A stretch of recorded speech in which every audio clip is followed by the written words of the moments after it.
অনেক কাল আগের কথা। এল্ডারউডের গভীর জঙ্গলে ৩ বন্ধু হাঁটছিল।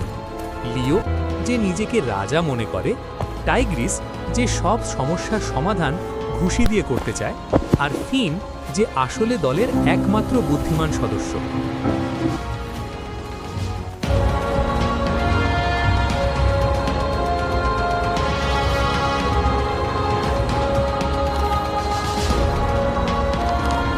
লিও একটা বিশাল ম্যাপ খুলে উল্টো করে ধরে বলল, বন্ধুরা, আমার রাজকীয় ষষ্ঠ ইন্দ্রিয় বলছে জাদুর ঝর্ণা আর মাত্র 2 পা সামনে। টাইগ্রিস রেগে গিয়ে একটা মরা গাছে ঘুষি মেরে বলল, তোমার ষষ্ঠ ইন্দ্রিয় তো 3 দিন ধরে আমাদের গোলকধাঁধায় ঘোরাচ্ছে। আমার খিদে পেয়েছে।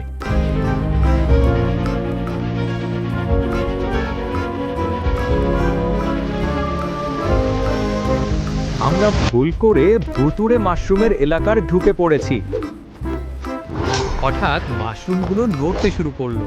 ওগুলো সাধারণ মাশরুম নয়, ওগুলো ছিল জ্যান্ত মাশরুম সৈনিক। তাদের হাতে ছোট ছোট লাঠি। লিও তার তলোয়ার বের করলো। ভয় নেই, আমি কথা বলে সমাধান করব। কিন্তু একটা মাশরুম তার লেজে কামড় বসিয়ে দিল।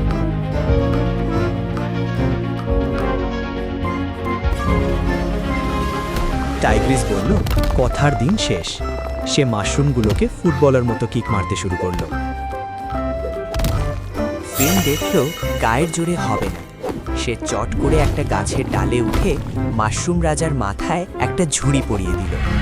মাশরুমদের হারিয়ে তারা দৌড়ে একটা নদীর পাড়ে এলো। কিন্তু এটা জলের নদী নয়, এটা ছিল পিচ্ছিল স্লাইমের নদী। লিও বলল, সিংহের মতো লাফ দাও। সে লাফ দিল, কিন্তু মাঝপথে তার পা পিছলে সে মুখ থুবড়ে পড়ল। টাইগ্রিস লিওকে বাঁচাতে গেল, কিন্তু সেও পিছলে গিয়ে লিওর গায়ের উপর পড়ল। এখন তারা দুজনেই স্লাইমে গড়াগড়ি খাচ্ছে। ভিন বুদ্ধি করে একটা বড় কলা পাতা নিয়ে সেটাকে নৌকার মতো ব্যবহার করে তাদের পাশ দিয়ে ভেসে চলল।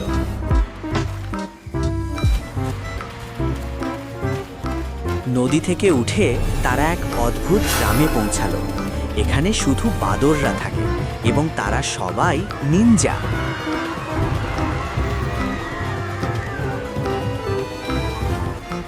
বাদর সর্দার সামনে এসে বলল, আমাদের এলাকা পার হতে হলে তোমাদের নাচের প্রতিযোগিতায় জিততে হবে। লিও ভাবল এটা সহজ। সে বেলি ড্যান্স দিতে গিয়ে কোমরে খিল ধরিয়ে ফেলল। টাইগ্রিস রোবট ডান্স দিতে শুরু করলো। অবাক কাণ্ড!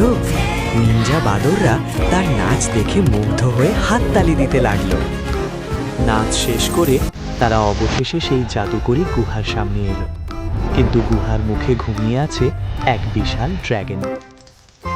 ঠিক তখনই লিওর নাকে একটা পোকা ঢুকলো। সে বিকট শব্দে হাঁচি দিল, হাচ্চো! ড্র্যাগন জেগে উঠল। আগুনের ঝলকা বেরিয়ে এলো তার মুখ দিয়ে। 3 বন্ধু প্রাণপণে দৌড় দিল গুহার ভেতরের দিকে। গুহার ভেতরে ছিল হাজার হাজার আয়না।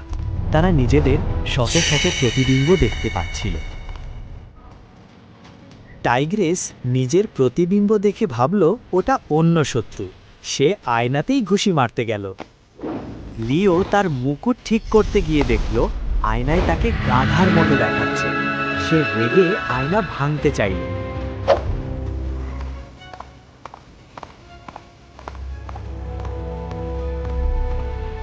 আয়নাঘর পার হতেই তারা দেখল সামনের মেঝে লাভায় টকবক করছে। শুধু কিছু ভাসমান পাথর আছে পা রাখার জন্য।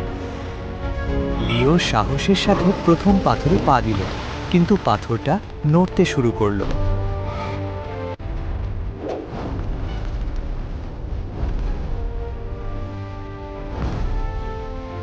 লিওকে সাহায্য করার জন্য ফিন তার দড়ি ছুঁড়ে দিল। লিও দড়ি ধরে তার জানের মতো ঝুলে পার হয়ে এলো। অবশেষে তারা মূল কক্ষে পৌঁছাল, কিন্তু সেখানে কোনো সোনাদানা নেই। সেখানে সিংহাসনে বসে আছে এক বিশাল মুরগি। মুরগি রাজা কর্কশ গলায় বলল, কে তোরা? আমার ডিমের ভাণ্ডার চুরি করতে এসেছিস? টাইগ্রিস জিভ চাটল। ডিম? আমার তো অমলেট খেতে ইচ্ছে করছে। সে মুরগির দিকে তেড়ে গেল। মুরগি রাজা তখন ডিম ছুঁড়ে মারতে লাগলো।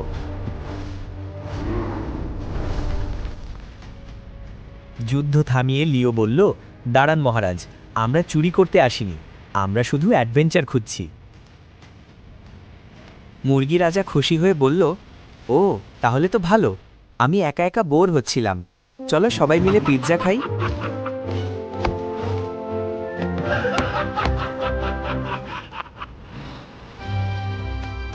পেট ভরে খাওয়ার পর তারা বাড়ির পথ ধরল। লিও আবার ম্যাপ বের করতে চাইল, কিন্তু ফেন আর টাইগ্রিস একসাথে চেঁচিয়ে উঠল, না ম্যাপ আর না, এবার আমরা সোজা হাঁটব।